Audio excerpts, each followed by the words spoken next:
Hello and welcome to Gantavya IIT. In this series, we are going to learn problem solving approach through selected questions with major focus on JEE Main and Advanced Examination.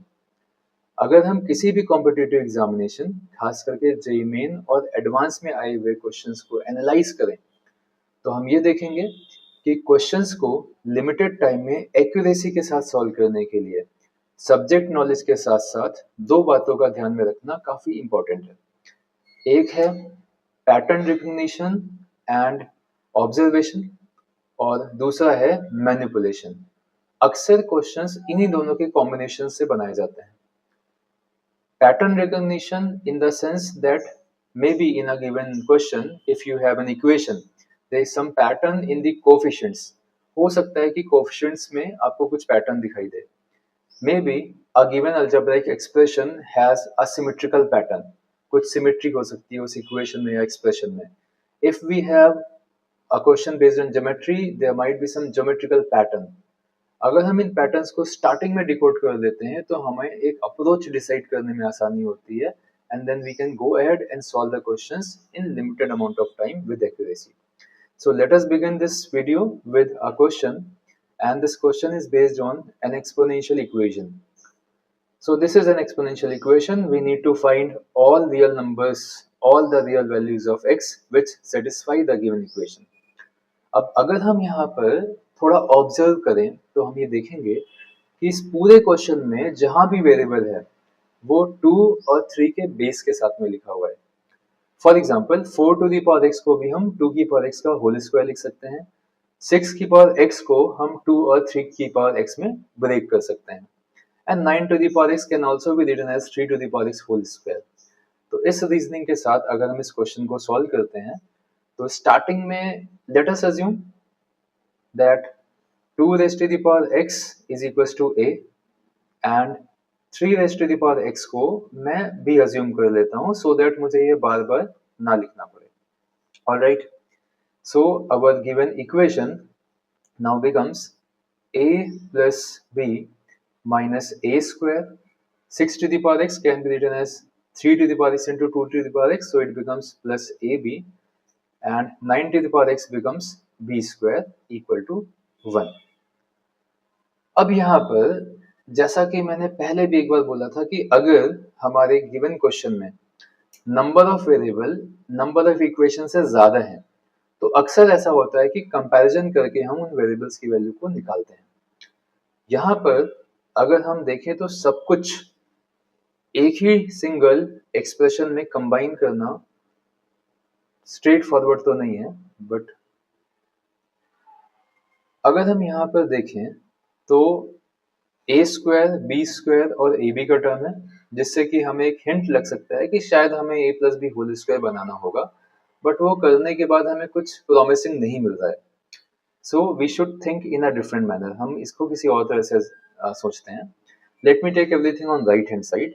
So right hand side becomes A square plus B square minus A B minus A minus B plus 1 equal to 0। Okay, अब यहाँ पर मुझे एक pattern दिख रहा है। अगर मैं ए स्क्वायर प्लस बी स्क्वायर और 1 को भी एक साथ लिख दूं, 1 को मैं 1 स्क्वायर लिख सकता हूँ। Okay, and then we have minus A B minus A को मैं लिख सकता हूँ a into 1 and this minus B can be written as minus B into 1 equal to 0।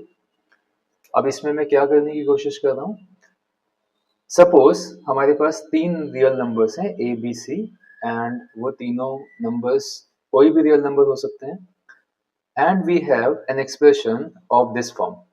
ये एक्सप्रेशन आपने देखा होगा जब हम A cube plus B cube plus C cube minus 3 ABC को फैक्टराइज करते हैं तो उसमें एक फैक्टर ये भी आता है। इस फैक्टर के ऊपर हम कुछ मैनिपुलेशन परफॉर्म करते हैं। सपोज मैं इस पूरे को 2 से मल्टीप्लाई करता हूँ, so it becomes 2a square 2b square 2c square और बाकी के टर्म भी 2 से मल्टीप्लाई हो जाते हैं।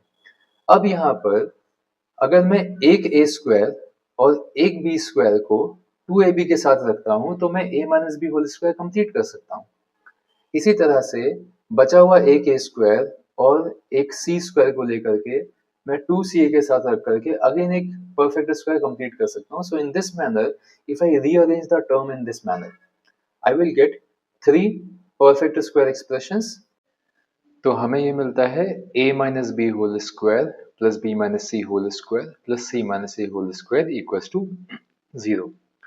अब क्योंकि a b c तीन रियल नंबर्स हैं और रियल नंबर्स के डिफरेंस का स्क्वायर हमेशा नॉन नेगेटिव होता है, इसलिए यहाँ पर ये तीनों टर्म्स नॉन नेगेटिव होंगे.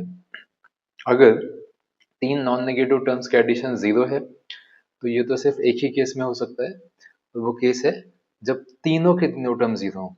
It means a minus B, B minus C, C minus A तीनों को एक साथ 0 होना जरूरी है. Therefore, we can conclude that a equals to b equals to c. Alright?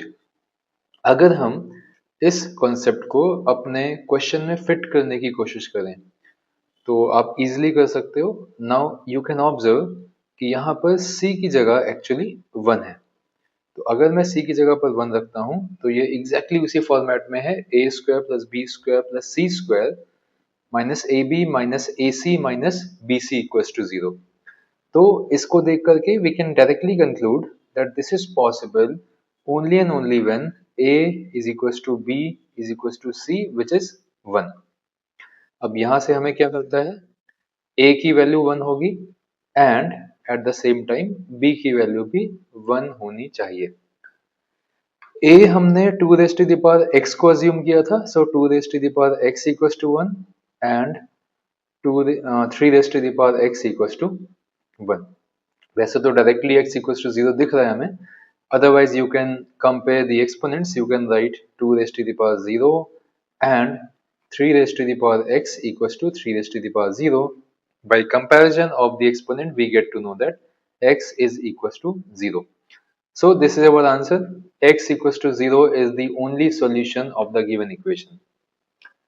अगर हम इस दी हुई इक्वेशन को स्टार्टिंग में ऑब्जर्व करें तो x इक्वल टू 0 को डायरेक्टली रख करके भी हम चेक कर सकते थे. अक्सर हम क्या करते हैं कि किसी इक्वेशन में कुछ वैल्यूज हिट एंड ट्रायल से डाल करके देखते हैं. सो यहाँ पर x इक्वल टू 0 पर सभी एक्सपोनेंशियल टर्म्स 1 हो रहे हैं, so plus 1 minus 1 cancelled, plus 1 minus 1 cancelled और यहाँ पर प्लस 1 बचता. तो वहां से भी हम देख सकते थे कि x इक्वल टू 0 एक सोल्यूशन है. लेकिन हमें एक डाउट रहता, वो ये कि क्या और भी सॉल्यूशंस हैं other than x equals to 0, क्योंकि यहाँ पर जो एक्सपोनेंट्स हैं वो ऐड सब्ट्रैक्ट होकर के शायद 1 बना दे किसी और x की वैल्यू पे, ऐसा हमें डाउट हो सकता था.